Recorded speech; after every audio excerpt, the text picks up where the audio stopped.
ناظرین، عمران خان کی اڈیالہ سے منتقلی کی خبروں کو اس وقت بہت زیادہ تقویت ملی جب آج قاسم مارکیٹ راولپنڈی میں اضافی سیکیورٹی لگا دی گئی۔ یہ بھی عرض کرتا ہوں کہ کیوں لگا دی گئی۔ 2 مہینے سے یہ بتایا جا رہا تھا کہ عمران خان اور بشریٰ بی بی کو اس خصوصی جیل میں منتقل کر دیا جائے گا۔ ان سب خبروں کا مقصد صرف یہ ہے کہ عوام کا موڈ چیک کیا جائے کہ عمران خان کسی ایسی صورتحال سے دوچار کر دیے جائیں تو اس پر کس طرح کا رد عمل آ سکتا ہے۔ یہ ناظرین وہ باتیں ہیں جو اس وقت مارکیٹ میں فلوٹ کر رہی ہیں، وہ عرض کرتا ہوں۔ میری ذاتی رائے کیا ہے وہ بھی عرض کر دوں گا۔ ایک مقصد یہ بھی ہے کہ حکومت کی ناقص کارکردگی پر کوئی بات نہ کرے۔ 27ویں ترمیم کے بعد عدلیہ کی بے گور و کفن لاش کی جانب کوئی نہ دیکھے۔ مہنگائی اور بے روزگاری والا معاملہ اس طرح کی افواہوں اور خبروں میں دبا دیا جائے۔ ناظرین، یہ تو عرض کر دیں خبریں، بیانات اور ڈیولپمنٹس۔ میری ذاتی جو 2 انتہائی کریڈیبل سورسز سے گفتگو ہوئی ہے، ان میں جیل ذرائع بھی شامل ہے، وہ عرض کیے دیتا ہوں کہ واقعتاً عمران خان 100% بخیریت اڈیالہ جیل کے اندر ہی موجود ہیں۔ دوسری یہ جو افواہ تھی کہ ان کو کسی اور جگہ منتقل کر دیا گیا یا خدا نخواستہ ان کی جان کے حوالے سے،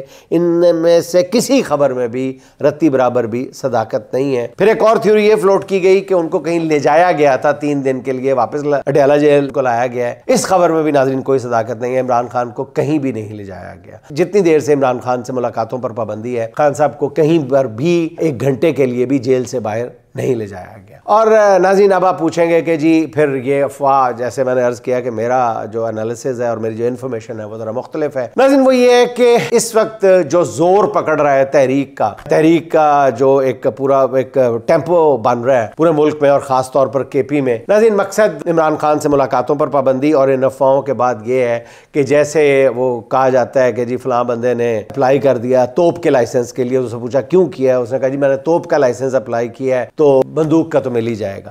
تو حکومت یا سرکار اس میں یہی چاہتی ہے کہ ایک بڑا ڈراوا دے کر کم چھوٹی سی چیز پہ آمادہ کر لیا جائے، اور وہ چھوٹی سی چیز وہی ہے جو آج گھبراہٹ کے عالم میں کہوں گا کہ بابر اعوان نے درخواست کی ہے کہ ہمیں کم از کم ویڈیو کال پہ عمران خان کو دکھا دیا جائے، ہمارے لیے یہی کافی ہے، یہی حکومت چاہتی ہے۔ میں ناظرین آپ کو یہ بتاتا چلوں کہ اس وقت تشویش کا عالم نہیں ہے، یہ جوں وقت گزرتا جا رہا ہے، ہر گزرتے گھنٹے کے ساتھ یہ جو کیفیت ہے اس کو تشویش کی کیفیت نہیں کہا جا سکتا، یہ اشتعال کی کیفیت ہے۔ تشویش اور اشتعال میں یہی فرق ہے، تشویش میں گھبراہٹ کا ایلیمنٹ ہوتا ہے، اشتعال میں کچھ کرنے کا ایلیمنٹ شامل کر دیا جاتا ہے، کچھ کرنے کی امنگ جنم لیتی ہے۔ تو ناظرین، اس وقت جو عالم ہے ان کی صحت کے حوالے سے خبروں کا، میرا خیال ہے کہ حکومت کو ایک دن بھی ضائع نہیں کرنا چاہیے اور فوری طور پہ ایک حکومت کی طرح ملک کو کسی بڑے سانحے کی طرف جانے سے پہلے ہی حکومت کو حکومتی رول پلے کرنا چاہیے اور قوم کو عمران خان کی